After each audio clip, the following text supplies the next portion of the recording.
Election commission हे स्वायत्त आहे आणि त्यांची जोपर्यंत स्वायत्ता कायम आहे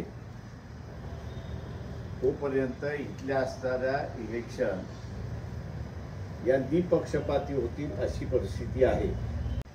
कायद्यामध्ये तरतूद अशी आहे की 6 महिन्याच्या आतमध्ये त्या निवडणुका झाल्या पाहिजेत, पण याच्या अगोदरचे जे सगळे इलेक्शन कमिशन होते या इलेक्शन कमिशनने त्या मतदारसंघातल्या लोकांना वंचित राहू नये म्हणून महिना सव्वा महिन्यामध्ये इलेक्शन लावल्या,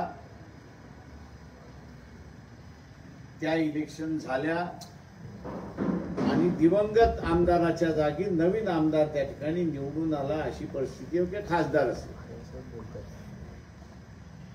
आपल्याला आता असताना दिसतंय की इलेक्शन कमिशन मनमानी पद्धतीने कामकाज करायला लागलेलं आहे। कायदा पार्लमेंटने मंजूर केला आहे त्याला मान्य करत नाही तशी असणारी परिस्थिती आहे।